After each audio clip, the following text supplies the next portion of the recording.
সমগ্ৰ ভাৰতত পালন শ্বহীদ দিৱস স্বৰ্ণশিল্পীসকলে পালন কৰিছে শ্বহীদ দিৱস 1963 চনত কলা আইনৰ বিৰুদ্ধে প্ৰাণ দিছিল স্বৰ্ণশিল্পীয়ে স্বৰ্ণশিল্পীসকলৰ আত্মবলিদানক সুঁৱৰি পালন কৰা হৈছে এই দিৱস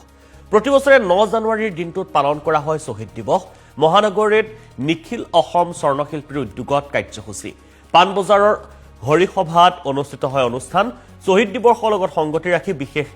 আলোচনা সভাত উপস্থিত থাকে জ্যেষ্ঠ সাংবাদিক অদীপ কুমাৰ ফুকন উপস্থিত থাকে স্বৰ্ণশিল্পী সমিতিৰ উপসভাপতি ৰঞ্জিত অধিকাৰী বিজয় পাৱাৰ উপস্থিত থাকে সম্পাদক নয়ন ধৰ মুখ্য উপদেষ্টা সাজিদ আলম চৌধুৰী ৰাজ্যিক সভাপতি ৰবীন্দ্ৰনাথ ৰয় প্ৰথম কথা হল গাইডলাইন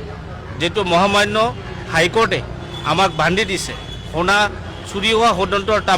নামত যেটো গাইডলাইন আমাৰ সৰকাৰি বিষয়ববীয়াসকলে ফলো কৰিব লাগে হেতু নকৰে আৰু 200 জনৰ অধিক শহীদৰ আত্মবলিদানেৰে যেটো আমি সোণাৰ এই যে জুৱেলাৰী ব্যৱসায়টো এতিয়া কৰিব পাৰিছো তাৰ কাৰণে প্ৰতি বছৰ 9 জানুৱাৰী আমি যেটো বন্ধ পালন কৰো আমাৰ ভাৰতবৰ্ষৰ সুকে কোণে সবে বন্ধ পালন কৰো কিন্তু কিছুমান ডাঙৰ বনিয়া দোকানদাৰে বন্ধ নকৰে আমি আহ্বান জনাইছো তেওঁলোকে যাতে এটো বন্ধ কৰে আমাৰ শহীদক যাতে সন্মান দিয়ে প্ৰাপ্য সন্মানটো তেওঁলোকে যাতে দিয়ে এই বিশেষ দিনটো আমি পালন কৰোঁ 1963 চনত ভাৰত চৰকাৰে গোল্ড কণ্ট্ৰল এক্ট লাগু কৰিছিলে চালু কৰিছিলে আৰু তাৰ ফলত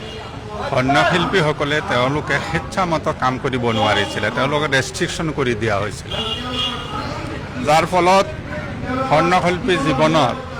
এক অনাকাংক্ষিত বিভীষিকা নামি আহিছিলে